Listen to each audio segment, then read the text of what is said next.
उत्तराखंड में आए सैलाब ने भारी तबाही मचाई है और सबसे ज्यादा तपोवन को वहां पर प्रभावित किया है। हम आपको तस्वीरें दिखाएंगे, वहां से ग्राउंड रिपोर्ट दिखाएंगे। हमारे संवाददाता मनीष शुक्ला तपोवन पहुंच गए हैं। उन्होंने सैलाब से हुई तबाही की आंखों देखी रिपोर्ट हमें भेजी है। जी न्यूज रिपोर्टर मनीष शुक्ला ने टनल के अंदर की तस्वीरें भेजी हैं। आप ये तस्वीरें देखिए, रेस्क्यू ऑपरेशन से जुड़ी हुई तस्वीरें भी हम आपको दिखा रहे हैं और टनल के अंदर की तस्वीरें भी हम आपको, ये देखिए किस तरह से काम लगातार हो रहा है। जी न्यूज पर एक्सक्लूसिव तस्वीरें हैं। ये टनल के अंदर की, जो लोग अंदर फंसे हुए हैं उन तक पहुंचने की कोशिश किस तरह से की जा रही है। लगातार 15 लोगों को अब तक, जो कि इसी तपोवन टनल में फंसे हुए थे, उन्हें बचा लिया गया है, लेकिन अभी भी कुछ लोग लापता हैं जिन्हें बचाने के लिए यहाँ युद्ध स्तर पर काम हो रहा है। एनडीआरएफ, एसडीआरएफ, आईटीबीपी, तमाम टीम यहाँ पर जुटी हुई है और जल्द से जल्द उन लोगों तक पहुंचने की कोशिश। हमारे संवाददाता मनीष शुक्ला जो इस वक्त तपोवन में ही मौजूद हैं, जिन्होंने ये तस्वीरें हम तक पहुंचाई है। जी न्यूज पर एक्सक्लूसिव तस्वीरें इस वक्त अपने दर्शकों को हम दिखा रहे हैं। टनल के अंदर की तस्वीरें, यहाँ पर किस तरह से रेस्क्यू टीम मलबा हटाकर उन तक पहुंचने की कोशिश कर रही है जो यहाँ पर काम कर रहे थे, अंदर इस टनल में फंसे हुए हैं। कोशिश यही है, प्राथमिकता यही है कि जल्द से जल्द उन तक पहुंचा जाए, उन्हें सही सलामत बाहर निकाला जाए। जो लोग वहां फंसे हुए हैं उन्हें भी इंतजार इन रेस्क्यू टीम में जुटे लोगों का होगा कि वो कब तक हम तक पहुंच पाएंगे, और उसी उम्मीद को पूरा करने के लिए यहाँ रेस्क्यू टीम में के जो कर्मचारी हैं, जो लोग यहाँ पर जुटे हुए हैं, वो जल्द से जल्द कोशिश यही कर रहे हैं कि किसी भी तरीके से इस रेस्क्यू को कंप्लीट किया जाए। तो टनल के अंदर की एक्सक्लूसिव तस्वीरें जी न्यूज आपको दिखा रहा है। हम लगातार आपको तबाही से जुड़ी हुई तस्वीरें, रेस्क्यू से जुड़ी हुई तस्वीरें, लोगों की परेशानी, किस तरह से ये भयावह मंजर लोगों ने वहां देखा, हम हर तस्वीर आप तक पहुंचाने की पूरी कोशिश कर रहे हैं और आगे भी ये तस्वीरें आप जी न्यूज पर देखेंगे इसी तरह से। फिलहाल जी न्यूज पर ये एक्सक्लूसिव तस्वीर है, टनल के बाहर की तस्वीर हम आपको दिखा रहे थे और अब ये टनल के अंदर की तस्वीरें। यहाँ पर हमारे संवाददाता मनीष शुक्ला उत्तराखंड के तपोवन में ही हैं और वहां पर किस तरह के हालात हैं, राहत बचाव कार्य में जुटे हुए कर्मी कितनी शिद्दत के साथ जुटे हुए हैं, हमारे संवाददाता मनीष शुक्ला की एक रिपोर्ट देखिए।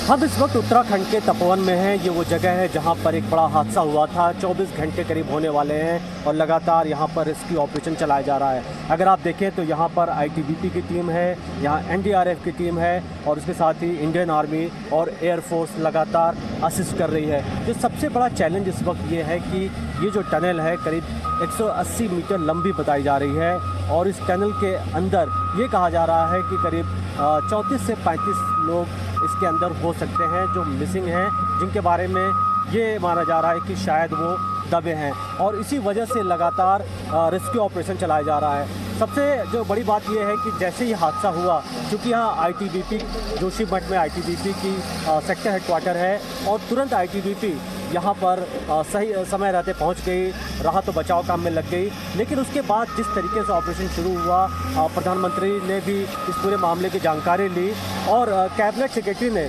कल भी मीटिंग ली थी जिसमें आईटीबीपी के डीजी, एनडीआरएफ के डीजी और उसके साथ ही होम सेक्रेटरी से लेकर के उत्तराखंड से जुड़े, सरकार से जुड़े कई बड़े आला अधिकारियों के साथ बैठक की थी और ये फैसला किया गया था कि रेस्क्यू ऑपरेशन ज़्यादा से ज़्यादा किया जाए, तेज़ किया जाए। और अगर आप इस पूरे इलाके को देखें यहाँ पर, तो ये जो है करीब 2.5 किलोमीटर ये एनटीपीसी का प्रोजेक्ट है और यहाँ से कुछ किलोमीटर की दूरी पर एनटीपीसी इसी प्रोजेक्ट का एक पार्ट था जो पूरी तरीके से तबाह हो गया।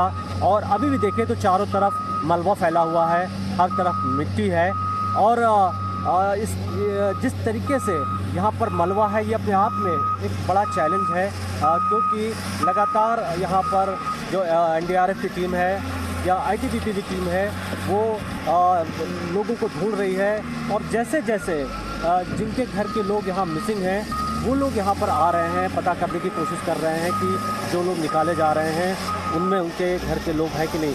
अगर आप देखें तो पूरे इस इलाके में चारों तरफ लोग जो है यहाँ पर इकट्ठे हुए हैं देखने के लिए कि किस तरीके से रेस्क्यू ऑपरेशन चल रहा है। और इसके साथ ही साथ यहाँ पर जो फोर्सेज है, एनडीआरएफ की कई टीमों को उत्तराखंड से बाहर से मंगाया गया है, जो स्पेशलाइज्ड जो उनके पास सिस्टम्स हैं जिसके ज़रिए वो पता लगा सकते हैं कि अगर कोई ज़मीन के नीचे दबा है तो उसकी एग्जैक्ट लोकेशन क्या है उसको निकाला जा सकता है। उत्तराखंड में ग्लेशियर टूटने से आई तबाही के बाद जी न्यूज पहुंच चुका है जहां सबसे ज्यादा तबाही मची थी। हमारे संवाददाता मनीष शुक्ला ने आईटीबीपी के डीआईजी अपर्णा कुमार से खास बातचीत सुनी।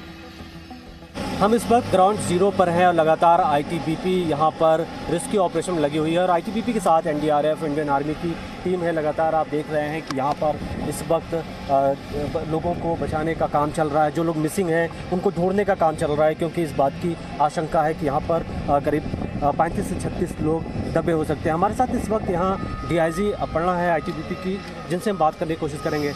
मैम, लगातार आप यहाँ पर नज़र बनाए हुए हैं, किस तरीके से अभी सिचुएशन है? अभी ये जो इनटेक टनल है, ये सबसे बड़ा टनल है, यहीं पे जो मेन रेस्क्यू ऑपरेशन चल रहा है। लगभग 180 मीटर दूरी पे एक आउटलेट ब्रांच है जहाँ पे हमें बताया गया है कि कल यहाँ के प्रोजेक्ट के वर्कर्स वहाँ फंसे हुए हैं। तो उसी को क्योंकि टनल के अंदर बहुत ज़्यादा स्लश मलबा बहुत फंसी हुई है तो उसको निकाल रहे हैं। जैसे जैसे निकाल रहे हैं तो अंदर से और ज़्यादा आ रही है। लगभग 70-80 मीटर का ये मलबा निकाले हैं तो और आगे बढ़ेंगे तो फिर वहाँ पहुँच जाएंगे। वहाँ फिर जो फंसे हुए हैं अंदर उनको फिर हम निकालने का कोशिश करेंगे। तो इस टनल के अंदर जैसा हम आपको जानकारी दे रहे हैं कि जो लोग फंसे उनको निकालने की कोशिश हो रही है। मैम, कितनी जानकारी, कितने लोग इस मिसिंग हैं या कितने लोग इसमें दबे हो सकते हैं? इसमें लगभग 30 से 40 तक अंदर फंसे होंगे। एग्जैक्ट नहीं बता सकते हैं पर 30 से 40 लोग। जिस तरीके से जैसे ही हादसा हुआ आईटीबीपी तुरंत एक्शन में आ गई और सबसे पहले आईटीबीपी थी जो फर्स्ट रिस्पॉन्डर थी। किस तरीके से आप देखते हैं कि सही समय रहते आपकी टीम और आप यहाँ पर पहुँचे, वो एक कई लोगों की जान भी बची, इसका क्रेडिट कहीं ना कहीं आप लोगों की मेहनत को जाता है? जी, जैसे ही गांव से वहाँ जो पहला सूचना मिली, कमांडेंट फर्स्ट जोशीमठ के श्री वेणुधर नायक सबको हाई अलर्ट में कर दिए थे। तो बाकी जो बटालियंस गौचर में है, माहीडांडा और मातली में भी है, उनको हाई अलर्ट, तो सभी रेस्क्यू टीम्स आ गए थे। यहाँ पे आईटीबीपी, एसडीआरएफ, एनडीआरएफ पूरा सब कल से लगी हुई है और आर्मी के भी लगे हुए हैं। कितने लोग बचाए जा चुके हैं टोटल? अगर हम यहाँ की बात करें, इसके जो से जुड़ा एक और प्रोजेक्ट है जहाँ पे भी नुकसान हुआ है। यहाँ जो नीचे आउटलेट टनल थी वहाँ से कल 12 लोगों को आईटीबीपी और एसडीआरएफ की टीम ने निकाला है और अभी जो 12 लोग सुरक्षित आईटीबीपी के फर्स्ट बटालियन के अस्पताल में वहीं पर है और कल लगभग 10 डेड बॉडीज रिकवर किया गया है। जो जिनके घर के लोग हैं, जिनको जानकारी मिल रही है कि शायद हो सकता है उनके घर के भी लोग दबे हैं, उनको किस तरीके से इन्फॉर्मेशन दी जा रही है, किस तरीके से आप लोग उनके परिवार वालों की मदद कर रहे हैं? देखिए, जिला प्रशासन और उत्तराखंड पुलिस और इनके द्वारा पूरा वो लिस्ट बनाया जा रहा है कि कौन कौन है और कितने लोग मिसिंग है, पूरा डिटेल्स और जहाँ जहाँ के रहने वाले हैं वहाँ उनको सूचना दिया जा रहा है। मैम, चूँकि आईटीबीपी एक्सपर्ट है काफ़ी, चूँकि कई जगह जो अभी आपदा पहले हुई आईटीबीपी ने काफ़ी इस तरीके के रेस्क्यू ऑपरेशन किए हैं। अब हमारे पास किस तरीके के सिस्टम से अगर कोई दबा है ज़मीन के नीचे, हम कैसे ढूंढ सकते हैं? क्योंकि मलबा तो बहुत ज़्यादा है, बहुत दूर तक है, तो ऐसी कोई टेक्नोलॉजी है कि आप पिन पॉइंट कर सकते हैं कहाँ पे लोग? जी, देखिए, आईटीबीपी में आरआरसी है, रीजनल रेस्क्यू सेंटर्स हैं जो मातली है और गौचर में भी है और बहुत सारे आईटीबीपी के ही लोग एनडीआरएफ में भी है। तो उनके पास पूरे हाईटेक इक्विपमेंट्स हैं, सब चीज़ है जो अंदर जाके रेस्क्यू करे और हमारे माउंटेनियरिंग इक्विपमेंट्स, गेयर हो, सब भी है। तो अंदर कोई भी आवश्यकता हो उसके लिए हम तैयार हैं। कितने घंटे चल सकता है ये ऑपरेशन? अब ये तो हम बता नहीं सकते, धीरे धीरे सब खोल रहे हैं। मुझे लगता है आज होना चाहिए, वहाँ तक हम पहुँच जाएंगे, मुझे पूरा उम्मीद है। कुछ लोग नदी में बह गए हैं, उनके बारे में क्या जानकारी है? किसी को रिकवर किया गया अब तक? जी, जो डाउनस्ट्रीम जितने भी बॉडीज़ मिल रहे हैं उसको सर्च किया जा रहा है। एसडीआरएफ की टीम लगी हुई है और आईटीबीपी की टीम्स लगी हुई है, तो उनको सर्च कर करके उनको निकाला जा रहा है। थैंक यू हमसे बात करने के लिए। तो ये थी हमारे साथ डीआईजी अपर्णा, जिनका कहना था कि ये उन्हें उम्मीद है कि आज शाम तक ये जो मलबा में जो खोजबीन का काम है इसे पूरा कर लिया जाएगा। लेकिन ये बहुत मुश्किल टास्क है क्योंकि आप समझ सकते हैं कि 180 मीटर लंबी ये टनल है और मलबा को बाहर भी निकालना है। ये भी देखना है कि लोगों को, जो लोग दबे हैं, उनका नुकसान ना हो, उनको सेफली उनको बाहर करना है, एक बड़ा चैलेंज है। लेकिन देख रहे हैं, आप देख सकते हैं कि लगातार यहाँ पर पूरी टीम है, चाहे आर्मी की हम बात करें, ITBP की बात करें, NDRF की बात करें, और कई जो डॉक्टर्स हैं, एम्बुलेंस हैं, उनको भी अलर्ट पर रखा गया है, ताकि जैसे ही यहाँ पर किसी के भी बचने की जानकारी मिलती है या उसको फर्स्ट जो है मेडिकल एड देने की जरूरत पड़ती है, तुरंत वो उपलब्ध कराया जा सके या उसकी जान बचाया जा सके। ITBP का रेस्क्यू ऑपरेशन भी लगातार वहां पर हो रहा है। वो तस्वीरें भी हम आपको दिखाते हैं किस तरह से वहां पर पूरे इलाके में रेस्क्यू ऑपरेशन ITBP के जवान चला रहे हैं, जुटे हुए हैं। हमारे संवाददाता मनीष शुक्ला ने उनसे बातचीत की है, सुनिए। तपोवन के इस इलाके में जैसे ही आपदा आई, सबसे पहले ITBP की टीम इस जगह पर पहुंची और उसने राहत और बचाव का काम सबसे पहले शुरू किया।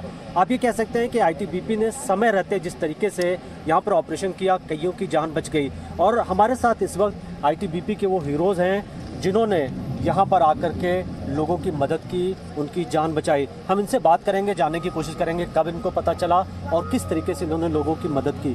आप सबसे पहले अपना नाम बताइए। मेरा नाम कश्मीर सिंह।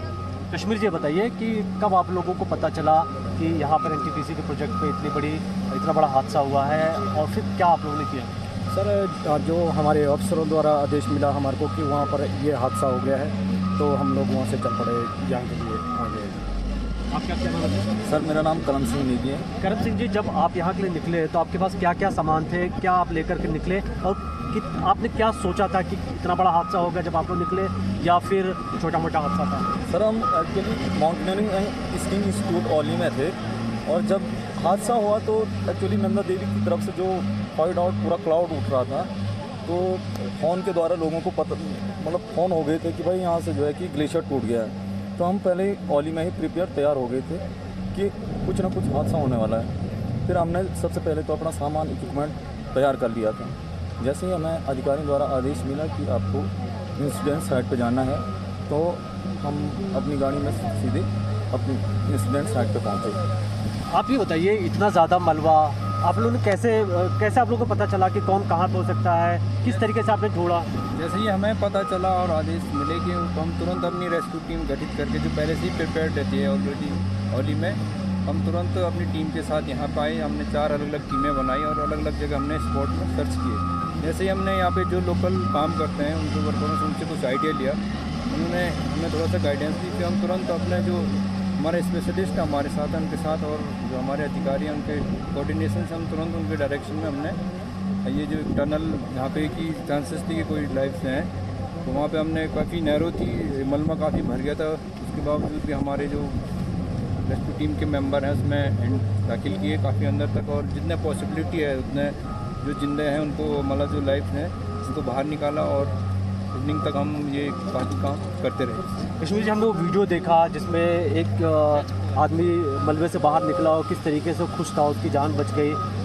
आप लोगों की पूरी मेहनत की पूरे देश में सराहना हो रही है, लोग तारीफ़ कर रहे हैं कि किस तरीके से ITBP ने काम किया।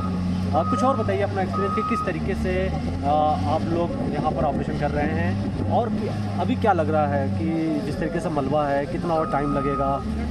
मलबा के लिए तो ऐसा है कि पीछे से ये पूरा टनल ऐसा लग रहा है कि टनल पूरा भरा हुआ है मलबे से। ये टनल का मलबा जो है आता रहा है, आज जितना निकाल रहे हैं उतना ही पीछे से आ रहा है। अभी कह नहीं सकते कि कितना टाइम लगेगा, तो इसके बाद ही लगेगा पता। आपके घर वालों का क्या कहना था, क्योंकि इतने आप रिस्क ले रहे थे, यहाँ पर आए, खुद भी आपकी जान का भी खतरा था, जिस तरीके से आप ऑपरेशन किए, घर वालों की चिंता थी आपकी सेफ्टी की? सर, एक्चुअली घर वालों का भी बार बार फ़ोन आ रहा था, लेकिन फ़ोन हम अटेंड नहीं कर पाए क्योंकि नीचे टनल के अंदर पानी था। फ़ोन मैंने ऑलरेडी स्विच ऑफ कर दिया है। तो बाद में जब रेस्क्यू ख़त्म हुआ तो मैंने कहा मैं ठीक हूँ, और फिर मेरे पिताजी का भी फ़ोन आ रहा था, लेकिन मैं फ़ोन अटेंड नहीं कर पाया था। तो इसकी तो सर, लेकिन सबसे पहले है कि जो लाइव वहाँ बचे हैं उनको निकालना सबसे पहले हमारा फर्ज। 24 घंटे से लगातार आप लोग काम कर रहे हैं सर, क्या कहेंगे जिस तरीके से ऑपरेशन चल रहा है? सर, वहाँ पे तो काफ़ी डिफ़िकल्ट सिचुएशन थी, जिस हिसाब से हमारी टीम वहाँ पे काम कर रही थी, और हमारी टीम ने वहाँ पे बहुत अच्छा काम किया। वो सुबह दिन 12 बजे करीब से लगी रही, और कम से कम 5 बजे तक सारे 12 आदमियों को हमने सुरक्षित बाहर निकाल दिया था। अभी कुल कितने लोग मिसिंग हो सकते हैं? मिसिंग का तो हमारे पास कोई इन्फॉर्मेशन नहीं है कि कितना है, जितने भी होंगे तो निकालना पड़ेगा।